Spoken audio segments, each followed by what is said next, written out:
Hello, everybody, and welcome back to the Tea with Krema. My name is Chris. I'll be one of your hosts today, and I'm joined in Japan by my best friend, Emma. Konnichiwa, y'all. I guess I don't have to say every time that you're in Japan, but there'll be times where you're not in Japan sometimes. So it's important that people know, where is Emma right now? 2 months ago, where was Emma? On recording, she was here. She has long since moved around.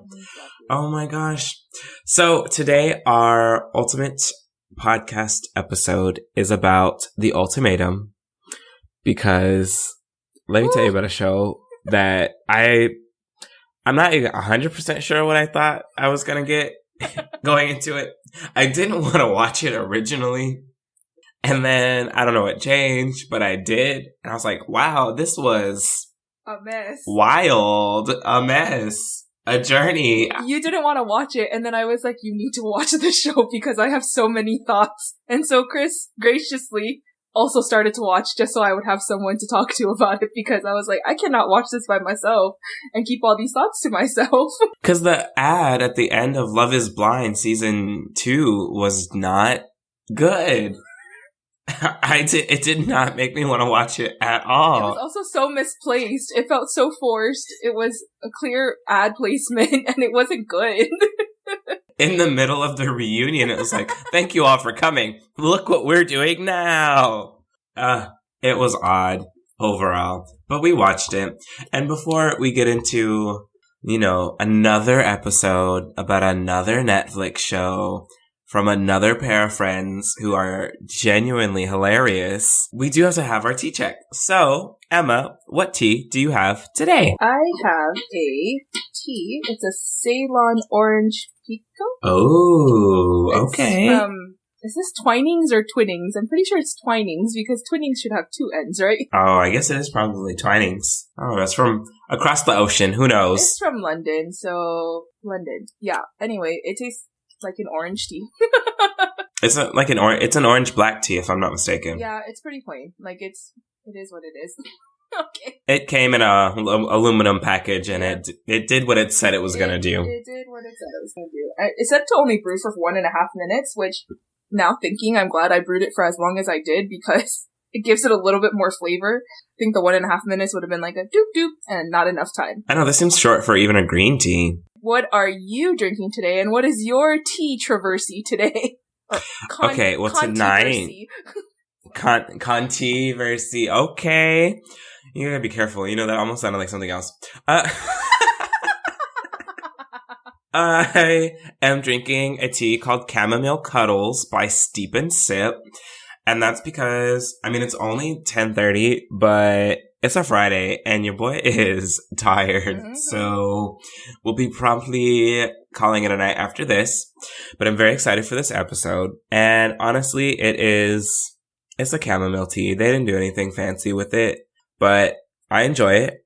And because I've had some really weak chamomile teas, but this one it's chamomile. I like it. It's chill. But in other news, I have I've tried some things, developed some opinions. Okay. I've decided I like chai tea. I didn't at first. Uh-huh. The milk and then the spice didn't make any sense, and it took me a while, but I'm with it now. Are you on board? But I am on board. However, I will say I don't usually dislike H-E-B products, but H-E-B's chai tea is not great. It's not great. It's kind of weak. Well, it's not strong enough. H-E-B sounds about white. Well, we tried. They tried. But chai tea was not the move. I did not like it. I will not buy it again. I'm gonna really step up, spend a little bit of money on something that I hopefully is a little bit more quality. And then my second controversy is they've recently opened in Fort Worth this place called Dutch Bros Coffee. Oh yeah, Dutch Bros. And they went from 0 to 100. So they went from no stores to their stores all over Fort Worth now. Mm-hmm. Mm-hmm. And I've been to one. And I was like, what in the cup of sugar is this? There was no coffee in there. There was no tea. There was no milk. It was just water and sugar, featuring coloring from different coffees and teas. Because I tried a coffee and I tried a tea from there. And I truly was like, where is the coffee in this coffee? And I tried the tea and was like, this is Kool-Aid. No. Dutch Bros is also like really popular in the Midwest. And it's like that one is like a huge rival between Dutch Bros versus Dunkin'. Which, like, if you've been to Dunkin', you know, I feel like that's also just a cup of sugar and milk as well. You know what I'm saying? So, I'm sorry that it was That was it. It was not. I'm just really glad I was not one of those people that sat in like the original lines that took forever. I went on like a Tuesday afternoon or something, and so it was just me and my thoughts. Which is funny. And it was you like sweet tea, so as someone from Texas, yes, but this was not. There was no tea in this. None at all. None. It was Kool-Aid. Too much. But yes, that is my final thoughts on chai tea, H-E-B's chai tea, and Dutch Bros. Not great. 0 out of 5 stars. Unless you really just want a sugar high, which comes with a crash. So I don't know why you would want that, because we're not children anymore. But in any case, thank you for entertaining my tea rant, because that was a lot. No one else listens to me talk about tea for no reason. So that's too much. It's been really weighing on me. I had to share my opinion out loud. I'm glad that you felt like this was a safe space for you to share your I need to stop saying it because it sounds like I'm saying that other word. Your teacherversies. It's a setup. I was like, ooh, I don't know. You gotta be careful. Oh no. But okay. So overall, I guess we're starting our little Ultimatum episode show, and I'm just really curious, like, what is it? Because that ad was not good. So I'm really trying to figure out, like, why did you watch this show? Because I was not about it at all. Because especially during the Love is Blind reunion, you and I had kind of, like, we were live, tweeting and texting each other, and then you were like, what was that ad? And I was like, I'm confused. I don't know why I started watching it, but once I did start watching it, I was like automatically already kind of intrigued. At the same time, I was also a little upset at some of the couples. There was just a lot of, WTF moments as well. There was a lot going on. But there were so many. I think I started watching it because it was like number 1 in the US, and so I was like, okay, whatever. Like, I have nothing better to do with my life. So I started watching it. Didn't realize that Rosa was also watching it. So then she and I started texting, and then I told Chris he needs to get on it because we need to do an episode on this show. Because when I tell you that show was the biggest train wreck. Thank you. I was like, what's the nice word for it? Oh my gosh, there was a lot going on. But I'm glad that we did watch it because it also like brought up some really important questions. Like, I personally thought that they were really young, but you thought that they were like that's like normal age to get married type thing, like to be issuing ultimatums, I think. Nah, not for ultimatums, but for people to be considering marriage and things. I understand. I do think that they were starting to broach some topics that aren't really necessarily compromising topics. Like, no one's going to sit around and be like, there was literally a couple that was like, man, I want kids. And the other person was like, I don't want kids. There's no half child. You can't have half a kid. There's no compromise there. You either have the kid or you don't. So it's just, I was trying to figure out how y'all compromise. This doesn't, what? Like, that one though was so interesting because it didn't seem like she was anti-child. It seemed like she was anti-child with her partner. But not even because it was her partner, but because of her partner's lifestyle. And what she didn't want was to be, essentially a single parent in a marriage, right? Like, she wanted to be with someone who's going to be also present, but he had his own business, he had his own thing. But when she started talking to, when she was doing those dates and was like thinking about it, and she's like, yeah, I can have a child with this other guy. I was like, okay, so it's not the child thing. It's really, to her, it was a lifestyle thing. Wasn't the other guy Colby? Also, Kobe was just kind of a mess. I don't know about Kobe, man. That man was delusional. Colby did not become a mess until they actually issued the, second couple groupings. Because at that point, I feel like the experience for him just fell apart. Because there was that cop-out from Lauren and Nate. Which is the said child couple. Mm-hmm. Which is so... Of just like, oh, it just felt... And it's all... Everyone all said the same. Everyone on the cast said the same thing. Everyone in all the social media stuff said the same thing. It was just like, you just proposed because no one else was picking you. You were about to be the odd duck out. Mm-hmm. Like, the only one that really, like, the Alexis and Nate one, that one made sense. You know, she issued the ultimatum, then he said, okay, I'm ready. And it was really after he saw how much turmoil she was going through, that he realized and recognized, like, okay, like, actually, I do want to be with this person. Because he was going to be partnered off. I think April was going to choose him, you know, had everything gone to plan. But then when he ended up proposing, April was like, okay, now who am I going to choose? And the fact that I think all of that went down, and then when the people that, I'm so sorry, it wasn't Nate. Who was the one? Oh, Nate and Lauren. Oh, I was talking about the other white man. Alexis and Hunter? Alexis and Hunter, yeah. When Alexis and Hunter, like, that was the only pairing I felt like made sense to get to get engaged at that point. Because also, Alexis was not going to go home with any of those people. She was going to walk off of that show. Guaranteed. Because she was also a nightmare. Like, I love the social medias when they talk about the big three evil women of reality shows. It's like kind of rude, I know. That's like not nice, but it's her. Oh, girl that kept squinting during Love is Blind. Shayna. Is that her name? Oh. And then from the first season or from the for second one? The second season. And then Jessica from the first season. And they were like, these women are all the same women, just copy and pasted. I was like, oh, sad. Anyway, but yeah, like, she was not gonna go home with anyone. The whole time that I was like watching it with Chris, I was like, oh my gosh, like, if she ends up going home with Zay, because I thought no one was gonna pick Zay either, I was like, if she ends up going home with Zay, like, no, kick them both off the show, because this is not a safe pairing for either of those people. I get, okay. I mean, I guess, oh, fine, Alexis and Hunter made sense. But Homeboy really just proposed because he wasn't going home with nobody, and I'm gonna stick with that. Yes. And I know he said that that's not why he did it. But also, yes, unlike the other two, he issued the ultimatum and then was like, just kidding, I'm ready now. Like, what? Exactly. But anyways. And it wasn't even like about him being ready. We all knew he was ready. It was his partner who was not ready. So he's like issuing the ultimatum and then at the end was like, oh, let's get married. It was like so disingenuous. It was not my favorite. At all. Hot mess. And then I think I got confused by like what they were trying to prove. Like the premise, the way the whole show went down, I was so confused. I was just like, instead of living with another partner, what if we just had a reality show and it was couples therapy? Like, that's not as fun. That's too healing.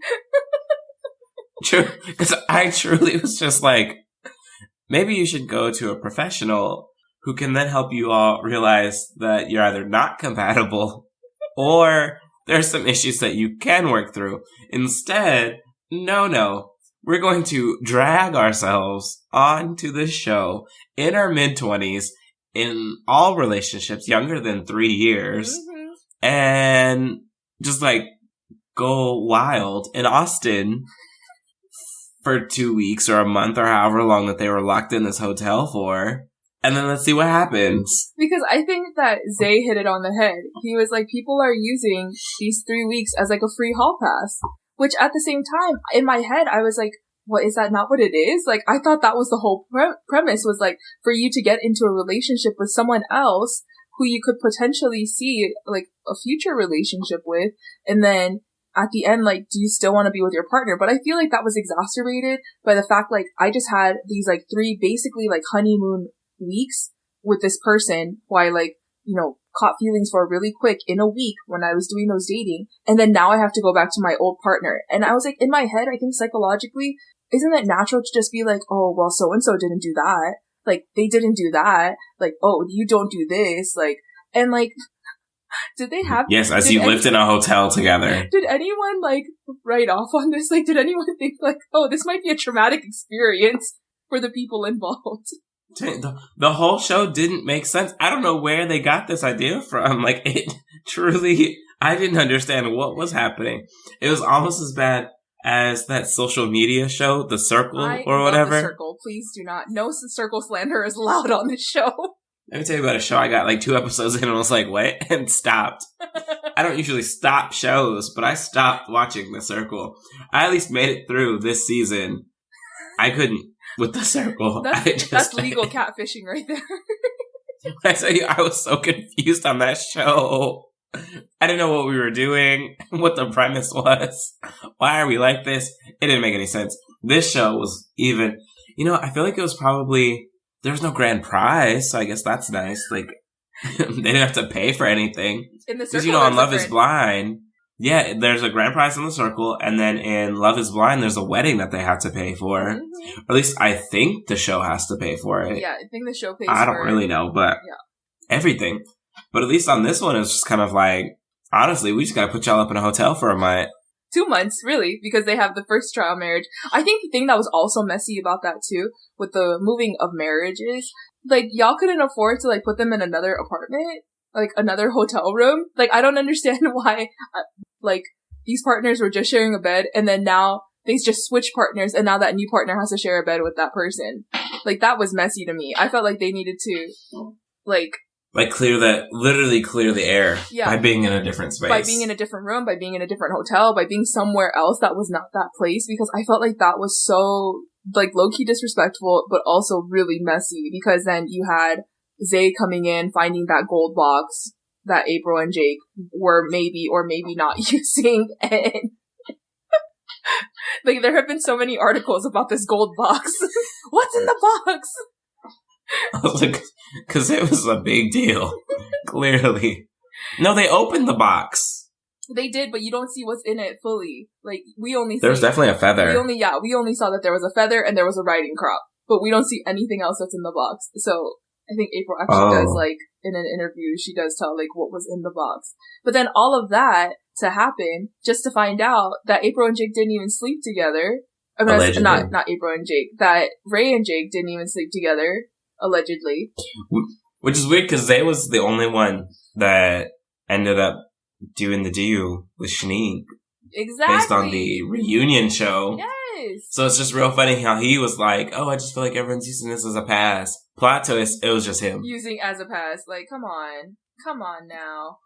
Anyway. I don't know. I will say, I was kind of afraid that it was going to kind of turn into that with the couple that I thought it was going to happen with, like the ultimatum couple that I thought it was going to happen with, was not the one that it happened with, actually. I didn't think it was going to be. Did you think it was going to be Randall and Old Girl? No. I thought, yeah, Randall and Madeline. Madeline. Yes. Madeline with no. That's who I thought it. Ugh. That's where I thought it was going. That's what I was afraid of. Because, it was aggressive. Like, and then also, like, segueing from that relationship, I thought that was, like, such a problematic relationship.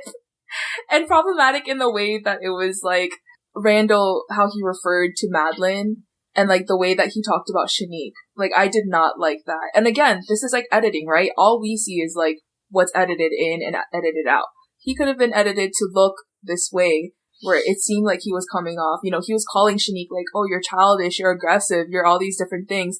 But Madeline literally came home drunk, got into a screaming match with him, and he chased after her. Like, that's the part that gets me every time. When Shanique showed up and told him, no, I want you to be in a corner. Like, wallowing that you're not with me right now. I, like, felt that. I understood where she was coming from. No, I didn't. I don't understand where she was coming from. But, there's a part of me that was like, she's exhibiting the same behavior that Madeline is. Give her the same grace that you're giving to Madeline. That was the end of story. That's where I was getting at. I just think it's easier to give someone grace when you've only known them for 2 weeks. Is it? I mean, yeah, I guess. Like, yes, you also chose to live with this person for a month, so it's like, okay, yeah, she's getting drunk. Well, maybe this is like a one-time thing. Plot twist. Old girl was drunk the whole show. I think every time, a lot of it. Every single time. A lot of it. She was a couple of tequilas deep. And that's okay. That's how she was coping with being on this show. It was, girl, you could tell every time. There was that girls' night out. She was slurring. By the end of the show. That time with Randall, like, girl, it was every night with Colby. I was like, bro. Why it was such a surprise that, okay, spoiler alert, obviously, I hope they know that there's gonna be spoilers, that they got married. When her and Colby got married in the end, and the fact that throughout the entire show, Colby kept saying, we're the strongest couple here, we're the strongest couple here. I was like, are we watching the same show? Which makes me really believe that they edited it so terribly to make it look like that. Because anyone who's watching the show just on face value would have been like, you're the strongest couple there? Like, where? How? Like, this whole show was such a mess. It's because I really think he thought that because, like, Homeboy didn't really get to do anything. He didn't get to do the show. In reality. Mm-hmm. He just kind of, like, roommated it up with April for a while. They were friends. And then he just went back with Madeline. And then they fought for however many weeks. And then I think what killed me was the fact that he was like, not only did he propose, he was like, we're going to get married right now.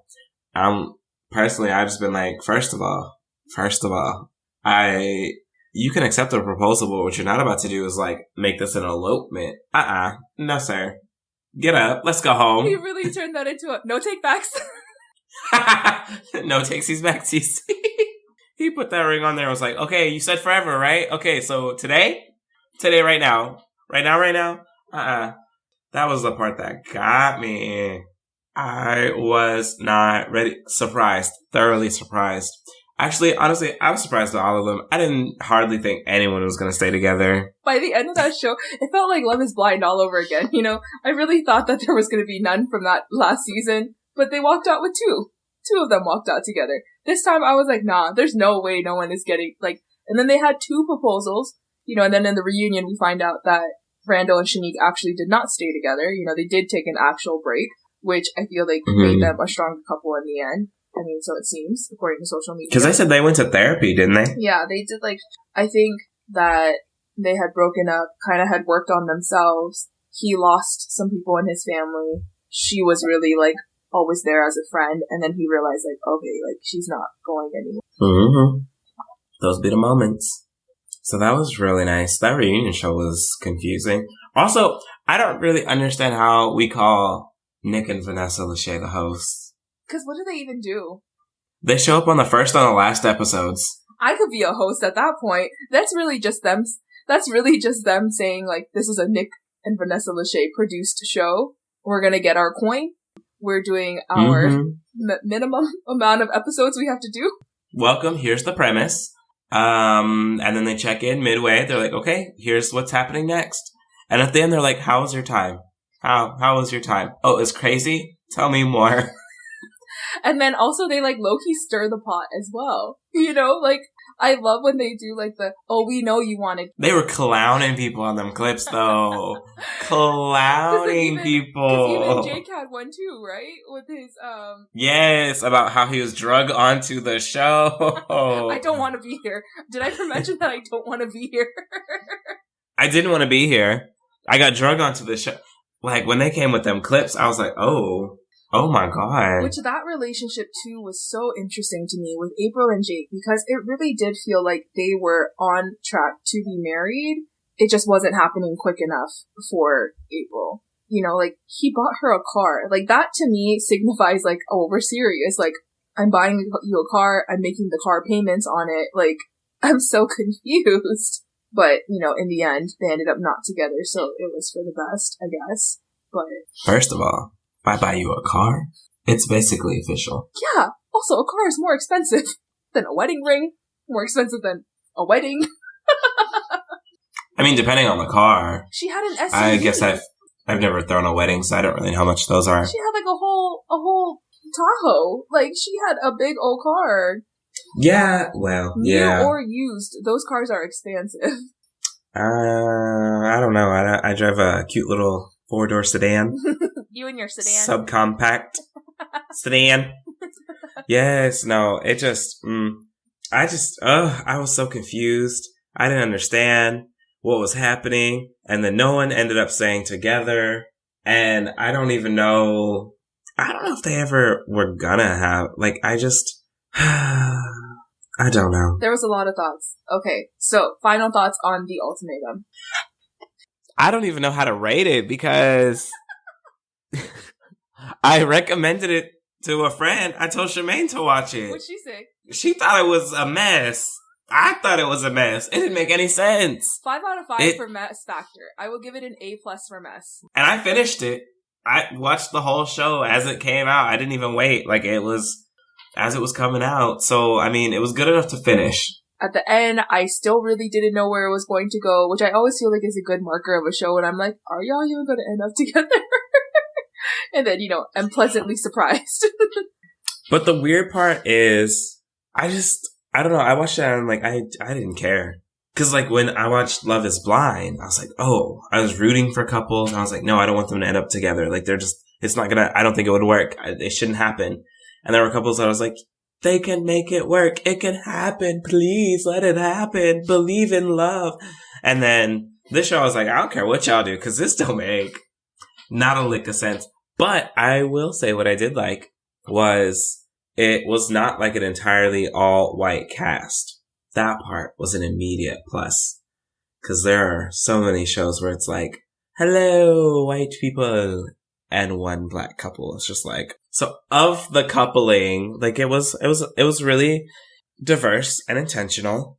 And I know that there's been a lot of talk about season 2 being like a more queer kind of season, which I'm really interested. I might watch season 2, even though I can't say I would recommend season 1 to anyone else. But I might watch season 2 just to see how the dynamic changes. Let's see what else, like what kind of mess that we can get into with some queer couples. But I really hope that they like work out some logistics though.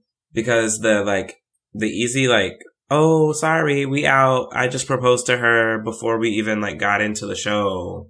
I don't know. I wasn't feeling it. It just felt like a cop out. Like people just kind of like dipped out. So I don't know. Hopefully after like watching the show, the next season of people are people that have like read the fine print and knew what was happening. Like there's not, I don't know. The premise of the show felt a little disjointed and broken to me, where like Love is Blind worked. Season 1, season 2, it did the things. I didn't feel like there were any like major tweaks that needed to be made. Mm-hmm.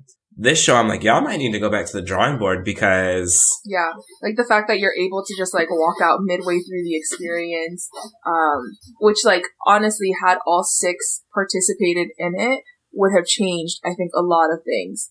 Like had Colby and Lauren been able to do their experience the way they wanted to, had April and Hunter or April and Nate been able to do the experience, right? Because those are the people that they wanted to end the show with. Or not end the show with, but go into the trials with, I think that it would have changed a lot of things. Now, again, that leaves Alexis. No one wanted Alexis on the male end. Everyone was intimidated by her.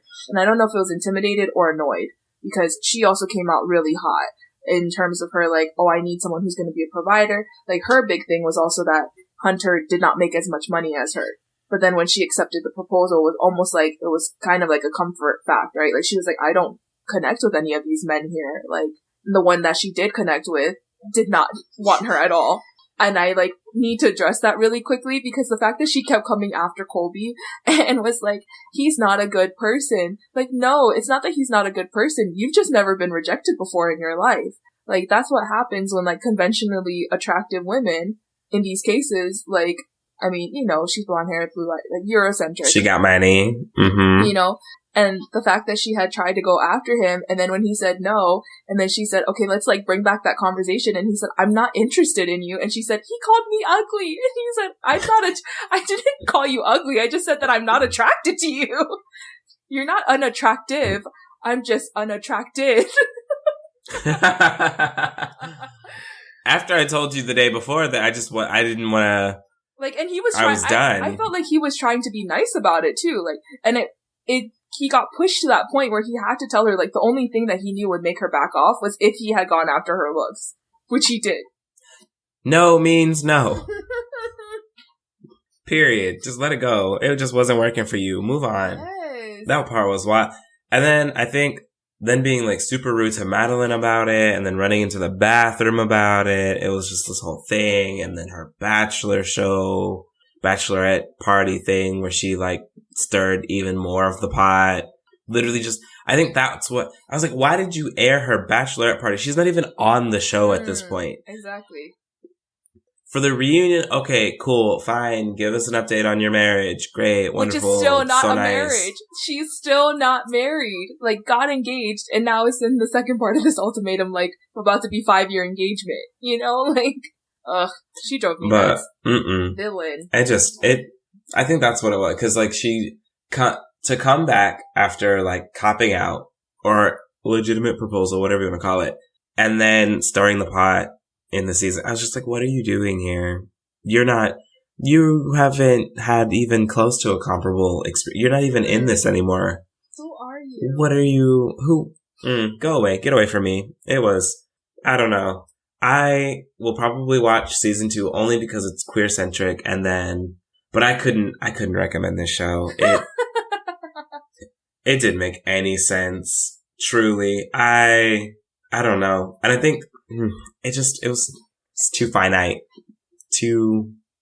Something just wasn't right for me. Just was not right. All these little 20-something influencers. Final question. Would you ever issue an ultimatum in a relationship, Christopher? I don't know. Because I don't know. I feel like an ultimatum, from my understanding, it seems as though it's essentially just like a breakdown in communication over a prolonged period of time. Mm-hmm. Like you've reached a point where like y'all have consistently not effectively communicated your needs. And so now we've reached a like do or die kind of moment. Yeah. So I don't know. Ideally, no, because if we're actively communicating, there shouldn't be a need for an ultimatum. Yeah. Which seemed to be the common consensus amongst my friends that were like watching the show at the same time I was, which was like, if you're issuing an ultimatum, like there's clearly something deeper that's an issue, right? Like they're like, low-key, it's a red flag. And I was like, high-key red flag. It's like, I've never felt the need to issue an ultimatum. I don't know if you would consider my telling Isaac, like, you either get a college degree or we don't get married. But that was also, I was like 16 years old. He did take that to heart, you know? Congratulations to Isaac. He just graduated today. Woohoo! And now we're getting married. So, you know, again, but I was 16 years old. Would I, at this age, if I had been together with Isaac, like, and there was no other contingencies, I don't know. I don't know. I would hope that we would never have to get to the point where I'd have to issue an ultimatum. But yeah, I agree that you're kind of at your wit's end if you're issuing an ultimatum. And it's also one of those things, too, where it's like, should you, like, even still be together if you're issuing an ultimatum? Like, because you clearly did not work through these problems, and you let it get to this point where, like, you're so bothered that you're literally willing to walk away from it. Because that's typically the ultimatums. It's literally do it or I'm going. So if you feel so strongly about it, why have you not been communicating? This issue didn't just like show up yesterday. So no, I think ideally you have been in communication about something for a long time, and yeah, we should just go to couples therapy to figure out if this is a reconcilable difference as opposed to me issuing an ultimatum, because again, you're either going to change and accept it or you're not. And it's not like an ultimatum kind of moment. Like we knew what it was going to be. Mm. You either wanted kids or you didn't want kids. You either wanted to move because of your career or you didn't want to move because of your career. Like it just is what it is. You know when you want to do something and you know what you're willing to make compromises for. And if we've just reached a point where like it's not working anymore, I'm not willing to make a compromise that is super pivotal for that other person, or vice versa, there's no need to issue an ultimatum. We knew that time was coming, and it's either naturally time to end it and move on, or someone's going to have to make a really deep compromise, and that's a lot to ask of a person. So, I don't know. I'd like to avoid ultimatums if I could. Personally. Okay. Well, great time to get into our rapid fire question. Do the jellyfish dance. Do. Wait, sorry. Oh my gosh. Before we get started, I remember I told you another today years old fun fact that I learned. Oh, yes. Mm-hmm. I recently learned that paprika, the spice, is just dried red bell peppers. Did you know that? Just ground up into little bitty powder. No, I didn't know what paprika was. I just be putting it on stuff. And the only reason Just be throwing it. The only reason why I found out what it was because in Japanese, red bell peppers, because I was like making a point to someone and I was like, oh, what do you call this? And they were like, oh, paprika. And that's how you say it in Japanese. But in New Zealand, they call it capsicum. And I was like, that's a bell pepper. And so I was trying to tell them, I was like, oh, you know, in Japan, or like in English, we call it bell pepper. But then in New Zealand, they call it, which they also speak English there too, they call it, capsicum. And then someone was like, oh yeah, in Japanese, it's paprika. And I was like, paprika? And I was like, hold up. Wait a minute. Paprika. And they were like, yeah, paprika. I was like paprika, like paprika? You know, like the thing you shake on the thing? And they're like, maybe? So I looked it up. It is just dried up bell peppers. Just grounded. That's where it gets like, I've only ever added it to stuff when I need it to have that like smoky kind of flavor to it. I guess that makes sense now. Yeah, well, in hindsight. I was today years old when I tell you. Okay, sorry. Back to your rapid fire question. You can go first. Okay. So my rapid fire question today is, you are presented with an option, and that option is, if you touch this magical object, ring, rock, whatever, you will like be magically 100% proficient in a language of your choice. Okay. However, you will never be able to learn any other language. Oh. So you will essentially forever and always be bilingual. Oh. Or whatever your current like language capacity is, like that's it. You can develop in that. So like if you, like for me, I only speak English presently. So if I touch this object, it's me, English, and whatever other language. I will be bilingual for the rest of my life. Like that's it. So, and there's no option. You have to touch the stone. So what would be your language? Oh, I have to touch it. I thought the question was like, would you touch it or would you not touch it? And I was like, no, I wouldn't touch it because I'm actually pretty good at learning languages. Yeah, exactly. So that's why I was like, I have to take that out because I knew you wouldn't. I was just curious, like, what would you pick? Because I know we've done like top 5, but like, shoot, it's down to the one. You got to pick the other one. I'm trilingual, correct? Because I speak Spanish and I speak Spanish and English. Oh God, what would be my third one? Really got to put that priority on there. No, I'm really trying to think like in terms of what is a marketable language. Mandarin. I was thinking either Mandarin or Arabic. I've heard Arabic is actually really easy to learn. Not like easy, but it's like easier. They said, well, at this point, it wouldn't matter. You'd be touching our object and you would just like, no. It. Oh, man. I know. It's like, do you waste it on like something fun or something fun? Like Tongan? First of all, I was going to say French. God, that would not be fun. Italian, like just something like wee wee. Which would also like not be helpful because if I already speak Spanish, like I feel like I'm pretty like I'm okay in Italian, like you know I understand enough, and then French is also kind of one of those that's like it's still related to each other. Literally, it's just like you just threw that opportunity away. You're just like exactly. French, like French. You just chose 2 of the same languages. Okay, I guess I would pick. Oh God, I guess yeah, I would probably pick like Mandarin or something. What would you choose? I think, okay, so the practical option would be Spanish, but... You're not practical. I'm not practical at all. Too easy. So I feel like I would have way more fun if I knew Mandarin. You'd be way I don't know why. You'd be so marketable. This is how we get our millionaire degrees. I guess that's part of it. I don't know. I just want to speak Mandarin. It just, the alphabet, like the way it works, and it's like, the pictures and all of the fun thing, it just doesn't. I don't know anyone who speaks Mandarin. Anyone, not a single person. But I would make some Mandarin speaking friends. Specifically for that, there's actually a pretty big like Mandarin speaking community in Texas. You know. Okay, in Texas, I was like, it's I want to say it's like one of the most spoken languages in the world, but sure, yeah. Yeah, Texas, and California, yeah. But I feel like with Mandarin, you can kind of like there's. What I have come to notice and realize after traveling, you know, to the less than 10 countries that I've been to, but there have been pockets of Chinese-speaking people, Mandarin specifically speaking folks, in each of these different places. So I feel like Mandarin is one of those languages where you would essentially be okay. It would work out. Well, my question's not as fun. Alright. Hee hee. Well. I had 2 questions and neither of them were. Now I'm worried that you like, now I'm worried you like actually answer that or ask them and I'm like, No, for real. You gotta come up with something else. Yeah, well, I was not going to ask any of those questions. Okay, so speaking of the ultimatum and how they had to go on those trial dates, what is the first thing that you notice about someone when you meet them? It doesn't have to be like romantically, just like when you meet a person, what is the first thing that you notice? Whether they're on time or late.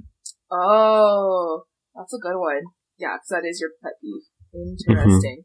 Okay, mine was like I can tell pretty accurately and like pretty soon after meeting someone if I'm gonna like them or not. Like if I'm gonna vibe with their energy or if they're gonna be draining. And so then most people have that ability. No, like I feel like but that is the first thing I notice is, am I vibing with you? Like, are you bringing me up or are you exhausting me? Yeah, and then I'm like, okay, this was fun. This is never gonna happen again. 0 out of 10. I think most people can. There probably are good, indicators of that. But I feel like socially draining people don't recognize that they're socially draining. Awkward. You are not a charge up kind of person. You are a discharging type of person. A depleter. What do they call them? An energy vampire. Ooh, no fun there. Okay, you're right. My question was a little bit more fun. Sorry. You're welcome. It was either that or I was going to ask you, what is your favorite flower? And I was like, that sounds lame now compared to yours. What is my favorite? What? What is your answer? A gardenia. What's your favorite flower? The colorful ones? I don't have a favorite flower. Why would I have a favorite flower? For what, though? I know. I've considered it because that's one of those things that like comes up in like wedding stuffs, right? Like, oh, what kind of flower do you want? I'm just like, I don't know. One that fits the theme. Well, I wouldn't have a gardenia for that because they don't stay very well. If I could afford it, I would have peonies. Not peonies. What's a peony? Or is it hydrangeas? I think it's hydrangeas. That's the one I like. Hi. Wait, which one did you say yours was? A gardenia? Gardenia is my favorite flower. This is so confusing. Honestly, I think I just pictured the same flower 3 times as you were saying the name. Gardenia. Oh, this looks like an off-brand rose. Oh, it smells so good though. It's like my grandma had a bush of them, and so every time I smell it, it reminds me of her. But if I could like have a flower for my wedding, it would be peonies. Oh, also very rose-like. Huh. Well, I just learned 3 new flowers. I'm glad I didn't ask that question. It's okay. You can leave it in like you did. I'll just add bonus rapid fire question. Awkward. Yes. But in other news, other times, other topics, where can people find the podcast? You can find our podcast on Instagram and Twitter at Tea with Krema. You can also find us anywhere that you stream your current podcasts. You can also find us on YouTube. And if you'd like to buy us a cup of coffee, you can Venmo us at the Tea with Krema. We hope to see you next time. Bye!